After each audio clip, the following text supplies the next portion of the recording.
험한 바다 건너서 천금문에 이르도록 나와 동행하소서. 주께로 가까이 주께로 가오니 나의 갈 길 다가도록 나와 동행하소서. 아멘.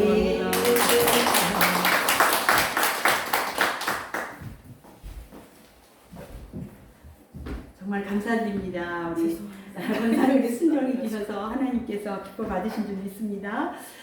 제가 오늘은 짧게 설교를 해야 돼서 이렇게 갈등을 했어요. 그렇지만 믿음이 깨질까봐 루키서의 말씀을 중간에서 자르더라도 제가 이어서 이렇게 준비했습니다. 여러분, 만남에는 세 가지의 만남이 있다고 제가 어디에서 좀 찾아봤어요. 그랬더니 생선 같은 만남이 있고 꽃과 같은 만남이 있고 손수건 같은 만남이 있다는 거예요. 여러분, 상상이 되시나요? 첫 번째, 생선 같은 만남. 이 만남은 이렇게 만나기만 하면 만날수록 비린내도 나고 또 이렇게 좋지 않은 영향을 주는 이런 만남. 이 생선 같은 만남. 시기하고 질투하고 심지어는 싸우기도 할 수 있고 부패한 냄새를 풍길 수도 있는 이런 만남도 있다는 거예요. 또 두 번째, 꽃과 같은 만남. 꽃과 같은 만남 너무 좋죠. 우리 이따가 꽃도 이제 거기 가서 볼 텐데 그 향기가 너무 좋아서 좋아 될 줄 몰라 해요. 하지만 시간이 지나면 시들 수 있다는 거예요. 여러분, 꽃이 아까도 우리 말씀해 봤지만 아침에 폈다가 저녁에 시드는 것처럼 이 꽃과 같은 만남도 처음엔 너무 좋지만 시들어질 수 있는 이런 만남, 이런 일. 자, 이제 세 번째 어떤 만남이 있었나요? 손수건 같은 만남.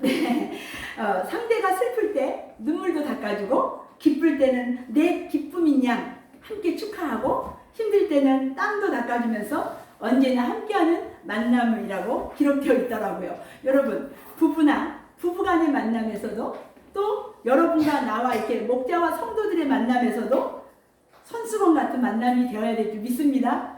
저도 그런 만남을 이렇게 꿈꾸고 늘 그렇게 살려고 애쓰고 있습니다.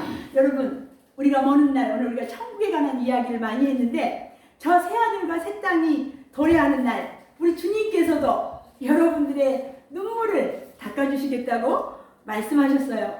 자, 여러분, 나오미와 룻도 처음에는 떨리고 설레고 기대하면서 남편을 만나서 결혼을 했을 텐데 자식도 없이 가부가 되었으니 이 만남은 최고의 만남은 아니라고 말할 수 있겠지요. 그러나 어머니의 하나님이 나의 하나님이라는 이 믿음의 고백으로 이 약속의 땅에 찾아온 그 룻에게 최고의 만남이 기다리고 있다는 거예요. 자, 첫 번째 제목 같이 볼까요? 시작.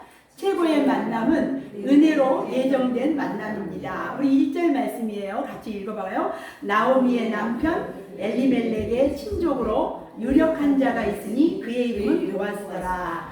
네, 여러분, 제가 아까 위에서는 아주 처음 들어본 만남을 얘기했는데 인생에서 만남은 너무 중요합니다, 여러분. 그래서 여러분들, 우리가 아시는 세 가지의 만남이 있죠. 첫 번째는 무슨 만남이 있나요? 이 세상에 은혜하고 찬이가 태어나서 맨 먼저 누구랑 만났어요? 부모님과의 만남. 네, 그죠? 그 다음 두 번째 누구 만나셨나요, 여러분? 성인이 되어서 배우자의 만남. 너무 중요하죠?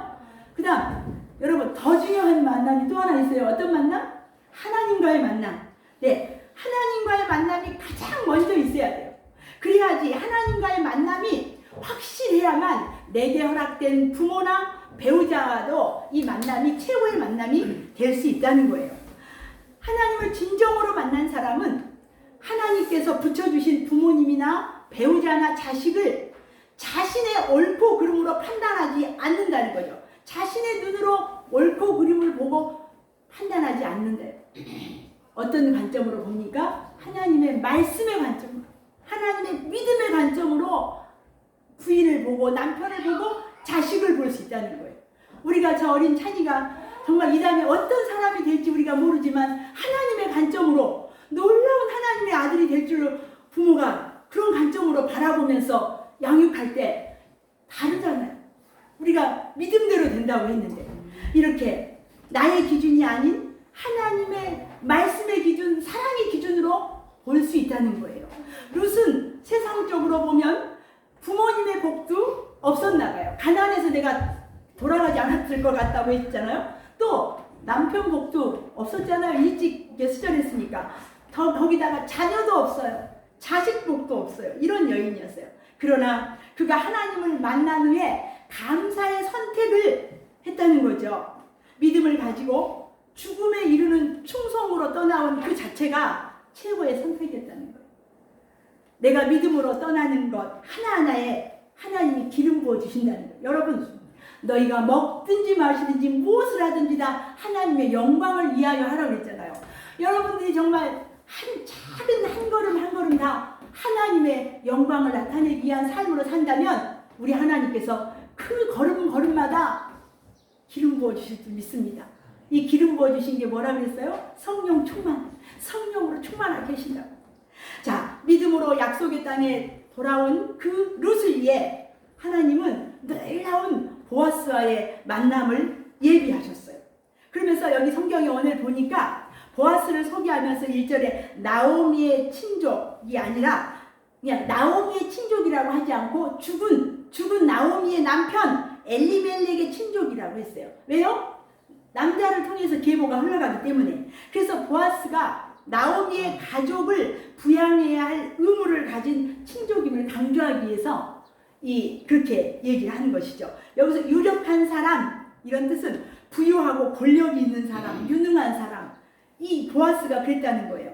성품도 신앙도 훌륭하고 물질적으로도 힘 있는 사람이 바로 보아스예요.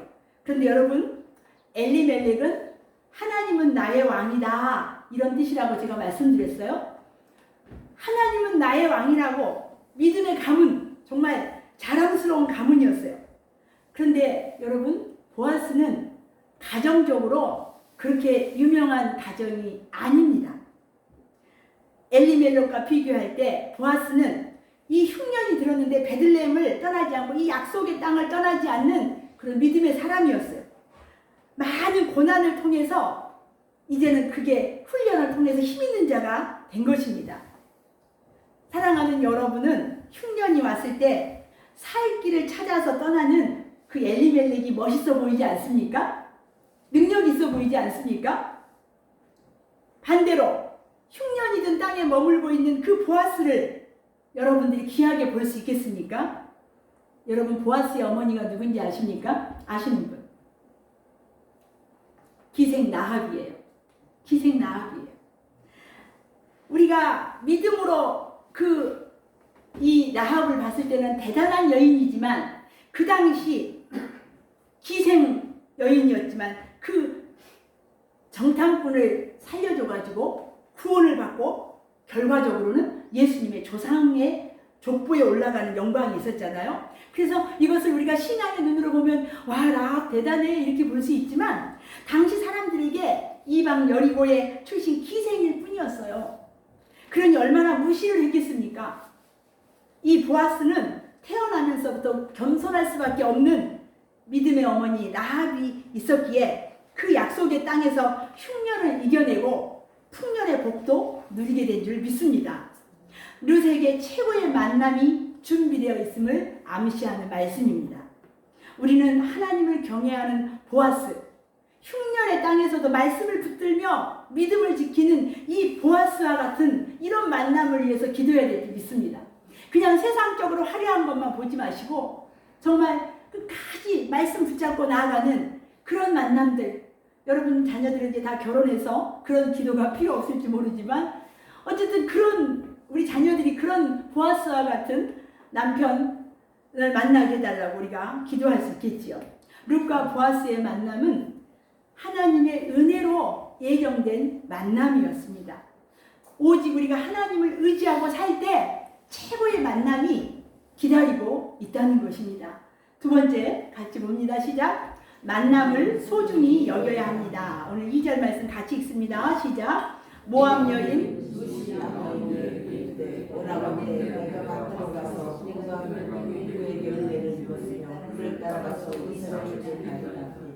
나오미가 그에게 이르되 내 딸아 갈지어다. 아멘. 아멘. 여러분, 룻이 재혼도 포기하고 여자로서의 삶도 다 포기하고 대단한 그 헌신으로 베들레헴에 왔지만 그렇다고 그냥 오자마자 어떤 복이 기다리고 있는 건 아니었어요. 시어머니 봉양하고 먹고 살기 위해서 우선 일부터 해야 되는 거예요. 말씀을 삶에 적용한다는 것은 이렇게 작은 일, 구체적인 일부터 하는 것입니다. 룻은 만남을 소중히 여기는 사람이었어요. 일을 시작하면서 뭐라고 오늘 말씀합니까? 오늘 읽어본 말씀 보니까 누구에게 은혜를 입으면 이삭을 줍게 될 것이라고 말하고 있어요. 비록 이방 여인이었지만 이 룻은 이미 이 은혜를 알고 있었다는 거예요. 은혜를 안다는 것은 자신이 아무것도 할 수 없는 존재라는 것을 알고 전능하신 하나님을 기대하는 거예요. 여러분, 은혜로 산다는 것은 주님, 내가 할 수 있는 게 없네요. 주님이 해주셔야 됩니다. 이렇게 사는 자가 은혜로 사는 거예요. 아셨어요? 아, 내가 이거 할 수 있어. 이거 얼마든지 나는 충분히 할 수 있어. 자신만만하게 여러분이 결정해서 간다면 우리 주님은 도움을 주시지 않을지도 몰라요. 나이가 많고 초라한 그 시어머니, 여러분 함부로 여길 법도 하지만 어머니의 하나님이 나의 하나님이 되었기에 절대적인 가르침을 받고자 합니다. 여러분, 저도 솔직히 고백하면요, 부끄러운 고백인데 저희 시어머니가 우리 집에서 2주간 계실 때 기억도 못하고 말귀도 이해를 못하니까 막 짜증이 나려고 그래갖고 내가 막 큰 소리도 좀 치려고 그러고 좀 무시하려고 하는 게 내 속에서 있는 걸 제가 봤어요. 그때 두려웠어요. 하나님 앞에서. 아, 내가 믿음이 있는 사람인데도 이런 생각을 하고 있구나. 왜냐면 같은 말을 계속 반복해서 하니까 나도 모르게 아, 어머님 아까 얘기했잖아요. 뭐 이런 식으로 이렇게 내 말이 그렇게 나가는 거예요. 그거를 순간 보면서 이 룻이 정말 그 고향도 떠나오고 온 그 시어머니에게 어머니의 하나님이 내 하나님이 되고 나니까 이런 작은 것까지도 묻는 거라는 거죠.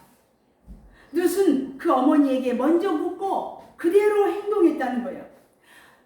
뭐 나오미의 밭도 아니고 남의 밭에 가서 구걸하는 그런 일인데 그냥 가도 될 수 있잖아요. 그러나 이런 작은 일도 시어머니에게 물었다는 거예요. 그녀의 이런 태도와 말 하나하나가 최고의 만남을 가져오게 하는 비결인 줄 믿습니다. 룻은 믿음 안에서 나오미를 부양하기 위해서 이삭을 주겠다고 나선 것입니다. 룻이 초라하고 보잘것없는 그 시어머니를 정성스럽게 모신 것은 그에게 저 천국의 가치관, 말씀의 가치관이 있었기 때문입니다. 우리 자녀들에게도 하나님의 가치관, 말씀의 가치관을 심어줄 때 그들이 이렇게 살 수 있는 줄 믿습니다. 우리 3절 같이 보겠습니다. 3절. 룻이 가서 베는 자를 따라 밭에서 이삭을 줍는데 우연히 엘리멜렉의 친족 보아스에게 속한 밭에 이르렀더라. 아멘. 여러분, 룻이 우연히 보아스의 밭에 이르렀을까요? 하나님을 믿는 인생에 우연은 없습니다. 우리 김진택 성도님 오늘 우연히 여기 오셨다고 믿습니까? 아닙니다. 하나님께서 인도하셨다고 믿습니다. 예수 그리스도의 메시아 탄생으로 이어질 이 룻과 보아스의 만남이 어떻게 여러분 우연히 일어났겠어요? 하나님의 계획 속에 있었지요. 여러분은 우연히 어디를 간 것 같지만 그게 결코 하나님 안에서는 우연이 아니라는 거예요. 하나님의 그 은혜 안에서 살게 되어 있다는 거예요. 여러분, 우리는 이 룻이 보아스의 밭에 이른 것은 하나님의 예정 가운데 일어난 일인 줄 믿습니다. 우연 속에 하나님의 심판과 섭리가 숨어 있다는 거예요. 내가 지금 만나는 사람을 여러분 우연히 만난 걸까요? 내가 있는 자리, 내가 속한 곳이 여러분 우연히 이룬 곳일까요? 아닙니다. 하나님의 섭리 속에 하나님의 뜻이 있기에 여러분 이 자리에서 여러분들이 지금 계신 줄 믿습니다. 아멘.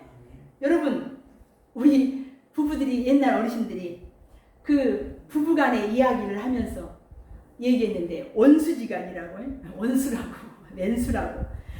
최고의 원수가 여러분 집에도 있지 않습니까? 저 원수 같은 남편, 저 아내를 만나서 내 인생이 이렇게 꼬였다고 우리는 늘 이렇게 서로를 원망하는 사람들을 저는 많이 봤어요. 제가 보원에서 목회하는데 초등학교 선생님 부부인데 그 남자 집사님이 참 응? 부인을 향해서 너 때문에 그랬다고 그 말을 너무 많이 했어요. 그래서 제가 한 번은 혼냈어요. 집사님 말씀 그렇게 하지 말라. 내가 볼 때 집사님 때문에 그런 것 같다고 그랬어요. 근데 우리는 아담의 족속이라 그런가 봐요. 우리는 뭘 해놓고도 항상 너 때문에 그랬다고 너 때문에 그랬다고. 여러분 아시죠? 너를 가리키는 이 손가락은 하나지만 이 네 개는 나를 가리킨다고. 자신을 봐야 된다는 거죠. 하나님의 섭리 안에서 여러분들의 이 만남을 주신 줄 믿습니다. 우리 그래서 여러분이 만약에 원수라고 생각하는 이 남편 아내도 하나님이 만나게 하셨다고 믿으시기 바랍니다. 그렇다면 여러분 누시 어머니의 하나님이 나의 하나님이라고 고백한 것처럼 그 하나님의 관점으로 남편을 아내를 보시기 바랍니다. 여러분 나의 믿음의 분량에 따라서 고른 사람을 여러분이 원수라고 하면 안 되겠잖아요. 그러므로 여러분 만남을 우리는 소중히 여겨야 합니다. 사랑과의 만남, 일과의 만남, 사건과의 만남, 모든 만남에서 우리는 하나님의 뜻을 깨닫고 최고의 만남으로 우리는 만들어가야 될 줄 믿습니다. 우리 4절 5절 보겠습니다. 마침 보아스가 베들레헴에서부터 와서 베는 자들에게 이르되 여호와께서 너희와 함께 하시기를 원하노라 하니 그들이 대답하되 여호와께서 당신에게 복 주시기를 원하나이다 하니라. 보아스가 베는 자들을 거느린 사안에게 이르되 이는 누구의 소녀냐 하니. 여러분 이 말씀을 보면서 그 일하는 그 밭의 분위기가 느껴지지 않습니까? 주인이 나타나서 축복을 비니까 거기서 일하는 그 사람들도 주인에게 서로 복을 빌어주는 정말 아름다운 모습입니다. 드디어 보아스가 등장합니다. 어떤 사람에 대해서 여러분 그 사람에 대해서 객관적으로 보기를 원한다면 그 사람이 나를 대하는 태도뿐만이 아니라 다른 사람을 대하는 태도를 보면은 그 사람에 대해서 알 수 있어요. 보아스는 종들을 아주 소중히 여기는 사람이었어요. 그리고 이스라엘 사람들이 무시하는 이방 여인에게도 관심을 보입니다. 어떤 관심입니까? 보아스가 누구의 소녀냐고 물은 것은 이스라엘의 지파의 개념이 중요하기 때문에 이렇게 누구의 어느 지파의 사람이냐고 물은 거죠. 여러분 보아스가 룻의 영적인 출신에 관심을 가진 거죠. 더 쉽게 말하면 저 사람은 예수 믿는 사람이냐라고 묻는 것이에요. 이처럼 보아스도 모든 만남을 소중히 여기는 사람이었어요. 우리 7절만 한번 보겠습니다. 7절만 시작. 그의 말이 나로 베는 자를 따라 단 사이에서 이삭을 죽게 하소서 하였고 아침부터 와서는 잠시 집에서 쉰 외에 지금까지 계속하는 중이니이다. 아멘. 여러분 우리나라에도 옛날에 그 이삭 줍는 것들은 허락됐잖아요. 이스라엘은 아예 이 율법에 나와 있어요. 그래서 기퉁이는 베지 말라고 가난한 자들에게 주라고 이렇게. 그래서 남의 밭이라도 이삭을 줍는 것은 누구에게나 허용되었다는 것입니다. 추수할 곡식이 없는 가난한 자들에 의한 배려였지요. 그럼에도 룻은 먼저 사안들을 찾아가서 허락을 받았다는 거예요. 주어도 되는지 물었다는 거예요.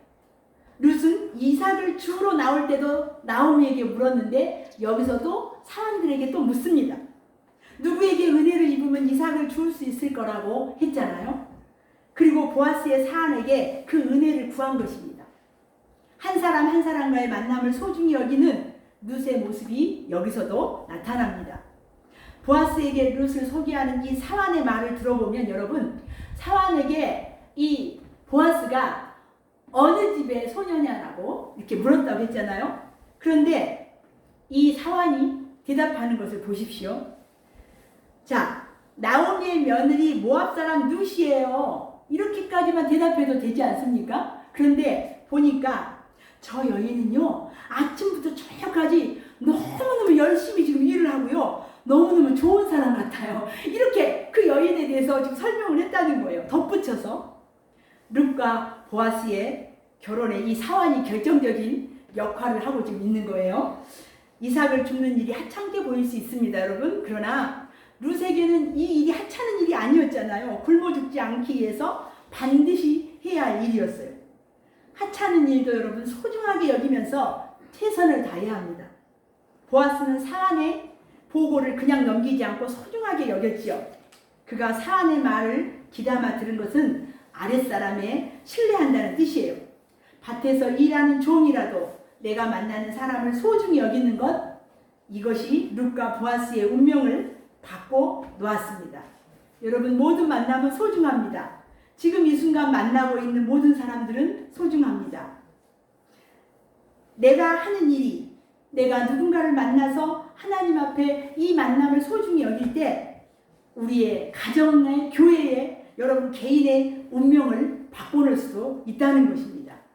오늘 저는 미완성된 설교를 여기서 정리를 하려고 합니다. 오늘 저와 여러분이 행암교회에서 만나게 된 것이 우연일까요? 아니죠. 주님의 인도하심이라 믿습니다. 여러분들도 마찬가지입니다. 우리 김강희 안수 집사님과 이기석 안수 집사님이 우리 행암교회에서 우연히 만났을까요?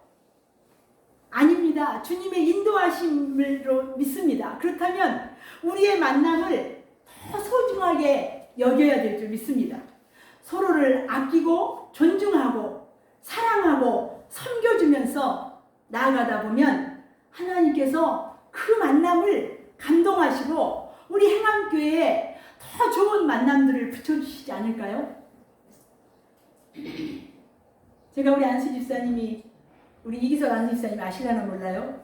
맛있고 귀한 것만 있다면 우리 이기석 안수 집사님 갖다 줘야 된다고 늘 챙겨주신다는 얘기를 듣고 얼마나 그게 아름다운 그 모습으로 제게 전달됐는지 몰라요. 우리 교회 안에 서로 이런 분위기. 그래서 여러분, 오늘 모처럼 귀한 날 우리 맛있는 것도 많이 준비했어요. 그래서 이 시간 이후부터 우리가 서로를 볼 때 작은 예수님으로 보시기 바랍니다. 우리가 모든 일을 죽게 하듯 하라고 했지 않습니까? 우리 마지막으로 빌립보서 2장 1절에서 5절까지를 읽고 기도하겠습니다. 시작. 그러므로 그리스도 안에 있는 무슨 권면이나 사랑의 무슨 이로나 성령의 무슨 교제나 긍휼이나 자비가 있거든 마음을 같이하여 같은 사랑을 가지고 뜻을 합하며 한 마음을 품어 아무 일에든지 다툼이나 허용을 하지 말고 오직 겸손한 마음으로 각각 자기보다 남을 낫게 여기고 각각 자기 일을 돌볼 뿐더러 또한 각각 다른 사람들의 일을 돌보아 나의 기쁨을 충만하게 하라. 너희 안에 이 마음을 품으라. 곧 그리스도 예수의 마음이니. 아멘. 기도하겠습니다. 하나님 아버지 감사합니다. 오늘 룻기서의 정말 귀한 만남에 대해서 우리가 좀 나누었습니다.